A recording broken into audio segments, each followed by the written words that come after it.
বিক্রম চ্যাটার্জির টারকাটা সিরিজটা কি আমির খানের গজনীর সস্তা কপি? বাংলা মানে সিনেমা বা বাংলা ইন্ডাস্ট্রি এখন যেটা করছে ভাই, কমার্শিয়াল সিনেমার নামে যা ইচ্ছে তাই বানিয়ে একটা প্রোডাক্ট, যে কোনো একটা প্রোডাক্ট বানিয়ে দিয়েই বলে দিচ্ছে ভাই দেখো আমরা মাস সিনেমা বানিয়েছি, আমরা মাস কন্টেন্ট বানিয়েছি, আমরা মাস সিরিজ বানিয়েছি।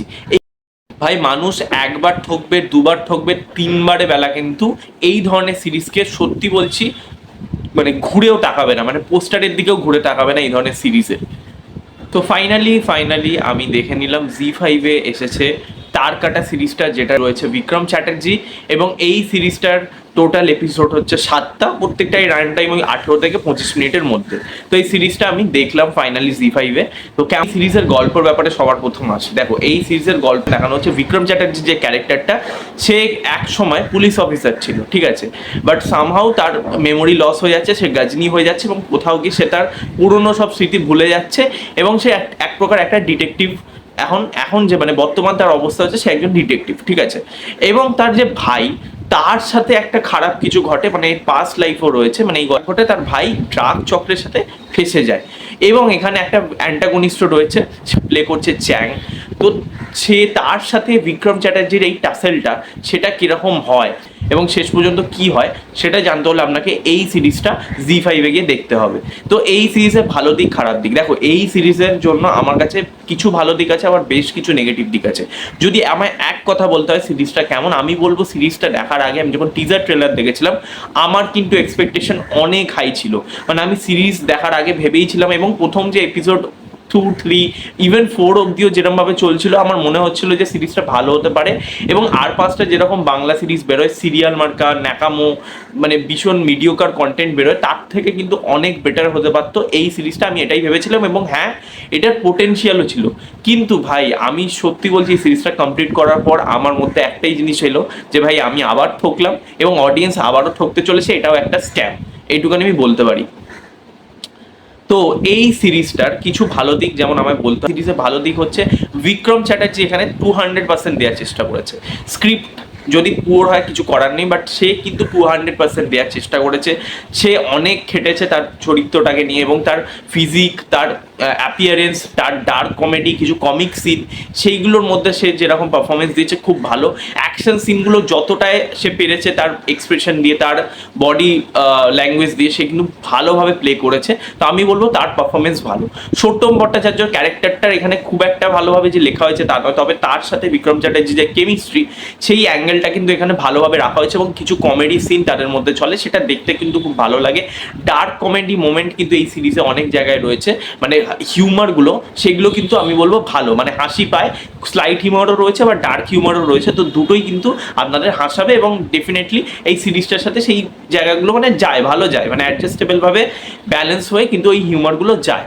আর যার কথা বলতে হবে সেটা হচ্ছে চ্যাং, তার এখানে যে রোলটা সেটা কিন্তু খুব ভালোভাবে লেখা হয়েছে। ভিলেন, সে অ্যাজ আ ভিলেন সে কিন্তু খুব ভালো পারফরমেন্স দিয়েছে আমি বলবো, ঠিক আছে, এবং তার সাথে বিক্রম চ্যাটার্জির যে টাসেলটা সেটা দেখতে কিছুটা হলেও আপনাকে মজা দেবে।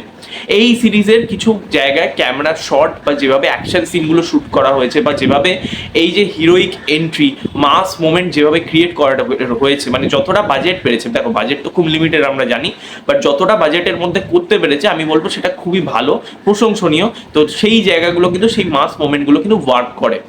এবার যদি আমি এই সিরিজের নেগেটিভ দিকের কথা বলি, দেখো সবার প্রথম এই সিরিজের নেগেটিভ দিক যেটা বলতেই হবে আমাকে, সেটা হলো এই সিরিজের গল্প।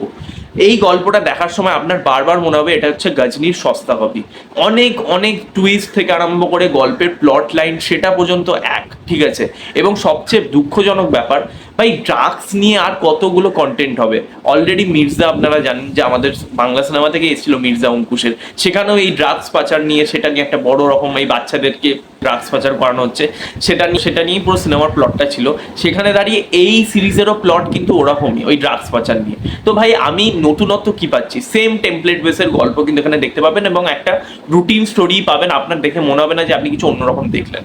একটা যেটা নেগেটিভ দিক সেটা বলতে হবে, সেটা হচ্ছে এখানে ব্যাক স্টোরিটা যেভাবে দেখানো হচ্ছে সেটা এখানে ঠিকভাবে এস্টাবলিশই করতে পারেনি, জাস্ট মানে ওপর দিয়ে চলে গেল, বোঝাই গেল না যে ব্যাপারটা হলোটা কি, ঠিক আছে, মানে কমপ্লিটলি এক্সপ্লেনেশন কিন্তু সেটা নেই।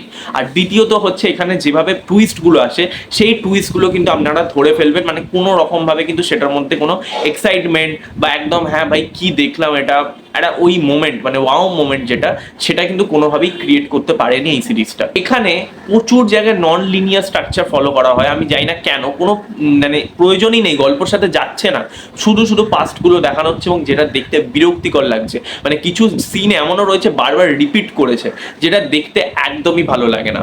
এডিটিং এর কাজ খুবই বাজে হয়েছে, ঠিক আছে, এডিটিং খুব একটা ভালোভাবে মানে করা হয়নি, এবং যেভাবে এই যে নন লিনিয়ার লিনিয়ার এই স্ট্রাকচারটাকে ফলো করেছে, সেটার জন্য কিন্তু দর্শকের মধ্যে একটা বিরক্তিভাব আসতে পারে, কারণ এডিটিংটা ভালো হয়নি। এবং হ্যাঁ, এই সিরিজের যে ব্যাকগ্রাউন্ড মিউজিক সেটাও কিন্তু খুবই মিডিওকর, মানে ব্যাকগ্রাউন্ড মিউজিক শুনেও যে একটা মজা লাগবে, অ্যাকশন সিনে ব্যাকগ্রাউন্ড মিউজিকগুলো আরও বেটার হলে আমার মনে হয় এই সিরিজটা আরও বেশি মজা দিতে পারতো। এবং হ্যাঁ, এই সিরিজের ক্লাইম্যাক্স আপনাকে সেই মজাটা ফিল করতে দিতে পারবে না যেটা আপনি ফার্স্ট এপিসোড বা সেকেন্ড এপিসোড থেকে পাবেন। এইখানে অনেক জায়গায় খিস্তিকাসার ইউজ হয়েছে, সেইগুলো আমার ভালো লেগেছে, বাট আমার মনে হয়েছে কিছু জায়গায় একটু জোর করেই যেন আনা হয়েছে, মানে প্রয়োজন ছিল না, বাট একটু কুল দেখানোর জন্য। ফটোগ্রাফি সিরিজটার কিন্তু খুব একটা আমার ভালো লাগেনি, বাট র্যান্ডামলি জায়গাগুলো যেভাবে শ্যুট করা হয়েছে, আপনারা অনেক সিনেমা এবং সিরিজ ওই সেম লোকেশনেই দেখেছেন, তো এক্সট্রাঅর্ডিনারি কিছু নয়। তোমরা যেভাবে এই সিরিজগুলোকে ট্রেলার টিজার কাটো বা যেভাবে দেখাও, যেমন আবার প্রলয় 2 সিজন 2টাও যেভাবে করেছিল, যে ভাই বিশাল কিছু, মানে এমন আসছে যে মাস সিনেমা, মাস একটা কন্টেন্ট, সেরকমভাবে একটা মানে ট্রিট করো তোমরা, ভাই কেন? মানে দর্শককে শুধু শুধু বোকা বানাতে খুব মজা লাগে না?